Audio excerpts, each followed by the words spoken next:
ओम गण गणपते नमः। जिस दिन आपको गणपति जी विसर्जन करना है, चाहे आपने गणपति जी कितने दिन के लिए भी रखे हों, इसकी पूजा और विधान एक ही है। विसर्जन का तरीका एक ही तरीके का होता है। चाहे आपने 1.5 दिन के लिए आपने गणपति जी को विराजमान किया हो, 3 दिन के लिए, 5 दिन, 7 दिन, 9 दिन, 11, इसका एक ही तरीका है जिस तरीके से हमें विसर्जन करना है। तो जिस दिन हमें विसर्जन करना है उस दिन हमें अपने गणेश जी को अच्छे से, हमें जो भी हम जिस तरीके से हम पूजा पाठ करते आए हैं उसी तरीके से हमें पूजा पाठ करनी है। उनको माला पहनानी है, उनका अभिषेक करना है, उनको अच्छे से हमें स्नान करा के उनको तिलक करना है, वस्त्र स्वरूप कलावा समर्पित करना है, माला पहनानी है और उसके बाद जो भी हमें भोग प्रसाद की सामग्री हमने बना रखी है वो हमें करनी है। पूरा दिन सुबह आप ये पूजा अपनी वैसे ही करें जैसे आप हमेशा करते हैं। शाम के टाइम हमें विसर्जन करना है, हो सके तो आप दिन के समय भी करें। विसर्जन से पहले आप गणपति जी के लिए भोग प्रसाद जरूर बनाएं, मिठाई का भोग जरूर बनाएं, मोदक भी जरूर समर्पित करें। फ्रेंड्स, आज हमारे गणपति जी का है विसर्जन का दिन। मैं विसर्जन कर रही हूँ तो मैंने गुलाल भी यहाँ पर ले आई हूँ, क्योंकि जब भी हमें अपने गणपति जी का विसर्जन करते हैं तो हम खुशी खुशी उनको विदा करते हैं, ताकि अगले साल वो इसी तरह खुशी खुशी हमारे घर में फिर से प्रवेश करें। और उसके बाद देखिए, हमने यहाँ पर गुलाल, अबीर, जो भी हमें वो चीज़ें हैं हमने सब यहाँ पर इकट्ठी कर ली है। और शाम की पूजा होगी। शाम की पूजा में हमने सब अपने गली मोहल्लों को सबको बुलाया है। आप अपने रिश्तेदारी को बुला सकते हो। जब हम गणपति जी का विसर्जन करते हैं तो हम अपने आस पड़ोस वालों को भी सबको बुलाते हैं। तो अभी देखिए, सबसे पहले हमने पूजा की है, भजन कीर्तन किए थे, उसके बाद भजन कीर्तन करने के बाद डांस किया और उसके बाद अब हमने आरती की है। जब भी हम विसर्जन करते हैं तो आरती जरूर करें। आरती करने के बाद हमें सभी को, जितने भी मेहमानों को हमने बुलाया है, अच्छे से हमें आरती करनी है। और उसके बाद हमें आरती करने के बाद उनको गुलाल लगाएंगे हम। जो भी, अगर आपके पास गुलाल नहीं है तो आप अबीर भी लगा सकते हैं या आप कुमकुम लगा सकते हो, कुछ भी लगाएं आप, लेकिन ये ज़रूर लगाएं। और उसके बाद हम अपनी प्रार्थना करेंगे उनसे कि हमने जितने भी दिन के लिए हमने बिठाए हैं इसके लिए हम भगवान से प्रार्थना करेंगे। और हमें अगर हमसे कोई भूल चूक होगी है तो उसके लिए हम उनसे क्षमा मांगेंगे कि हमने आपको इतने दिन के लिए स्थापित किया था, अगर हमारी पूजा में कोई कमी रह गई है, कोई त्रुटि रह गई तो हमें क्षमा करें।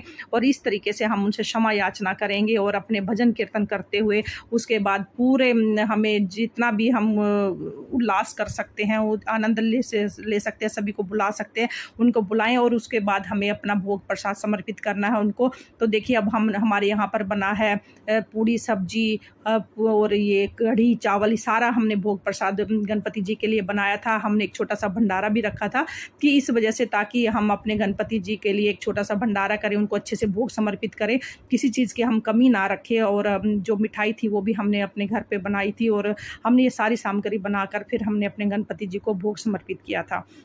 अब देखिए, अब हमने भोग भी सबको समर्पित कर दिया है और अब हम अपने गणपति जी को विसर्जन के लिए लेके जाएंगे। तो जब हम गणपति जी को विसर्जन के लिए लेके जाते हैं तो पहले हम थोड़ा सा हिलाते हैं और उसके बाद हम उनको उठाएंगे। और जब आप गणपति जी को उठाते हैं तो उसके बाद हमें जयकारा बोलते जाना है, गणपति बप्पा मोरिया, मंगल मूर्ति मोरिया। और हमने घर पर ही विसर्जन करना है, क्योंकि घर पर ही इको फ्रेंडली भी रहता है। और हम ये मिट्टी के गणपति जी लेके आए थे, हमने पहले से ही टब को भर दिया है पानी में और उसके बाद हम यहाँ पर गणपति जी का विसर्जन करेंगे। तो विसर्जन से पहले हमने देखिए अपने गणपति जी की नज़र उतारी है और ये नारियल पे कपूर रखकर हम नज़र उतारते हैं, क्योंकि हमने 7 दिन तक सबने हमारे गणपति को बहुत प्रशंसा की है, बहुत सराहा है, तो उसकी नज़र जरूर उतारनी होती है। जब हम विदाई करते हैं तो पहले नज़र उतारी जाती है और उसके बाद हम विदाई करते हैं और जयकारे लगाते हुए वो जो नारियल है उसको फोड़ते हैं। नारियल फोड़ने के बाद ही हम अपने गणपति का विसर्जन करते हैं। जिस भी पात्र में आपने गणपति जी का विसर्जन किया है उसमें फूल डाल दें, हल्दी डाल दें, जो भी आप चीज़ें सामग्री डालना चाहो वो डालकर उसके बाद हम अपने गणपति जी को इसमें विसर्जित कर देंगे। देखिए, इसमें हमें 5 डुबकियां लगानी है। 5वीं डुबकी में हमें गणपति जी को विसर्जन करना है। देखिए, पहले हमें 1 डुबकी लगाएंगे और अपनी मनोकामना, जब भी हम गणपति जी को विसर्जित करते हैं तो पहले हमें अपनी मनोकामना उनके कान में बोलनी होती है। अगर आपकी कोई भी कामना है तो गणपति जी जरूर उसको अगले साल तक पूरा कर देते हैं। तो हम सब मिलकर गणपति जी को 1 2 3 ऐसे कहते हुए जयकारा बोलते जाएंगे और गणपति जी का विसर्जन करते जाएंगे। तो फ्रेंड्स, हमारे यहाँ पर इसी तरीके से विसर्जन किया जाता है। और अब हम सभी हाथ लगाएंगे गणपति जी को और उसके बाद हम गणपति जी का विसर्जन करेंगे। देखिए अब सब हमने 5 डुबकी लगाने के बाद हमने गणपति जी का विसर्जन कर दिया है और हाथ जोड़कर प्रार्थना की, अपनी भूल के लिए क्षमा मांगी है। और अब जो हमने चौकी लगाई है फ्रेंड्स, अगर आपने विसर्जन को रात को किया है तो चौकी अगले दिन सुबह उठाएं। अगर आपने सुबह दिन में ये विसर्जन किया है तो चौकी शाम तक, दिन छिपने से पहले आप उठा सकते हैं। तो चौकी उठाएं, कैसे उठाएं, क्या करें हम इस भोग प्रसाद का, कैसे हमें सारी सामग्री को यहाँ से उठाना है, कैसे हमें विसर्जित करना है। तो फ्रेंड्स सबसे पहले हमने जो भोग प्रसाद था वो तो हमने बांट दिया था, सब जो हमारे मेहमान आए थे हमने सबको खिला दिया था। जो हमने लड्डुओं का भोग था, जो हमने भोग प्रसाद बनाया था वो हमने सबको बांट दिया था। जो अब हमारा ये नारियल है, इस नारियल को हम ये तोड़कर सबको प्रसाद स्वरूप सबको बांट देंगे। और जो ये लोटा है, कलश का जल है, इसको हमें क्या करना है कि जो ये इसके पत्ते हैं ये तो हम गमले में या उसमें विसर्जित कर देते हैं अपने गमले में, और जो जल का लोटा है इसको हम घर में छिड़क देते हैं।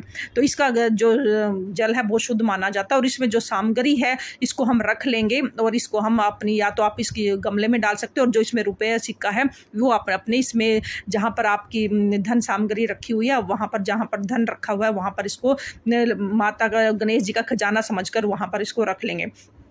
इस जल को घर में सारे में छिड़कने के बाद जो बचा जल है इसको हम पेड़ पौधों में डाल देंगे। और जो बाकी का जो जल है हमने भोग प्रसाद के रूप में समर्पित किया था वो हम जल को ग्रहण कर लेंगे, पी लेंगे।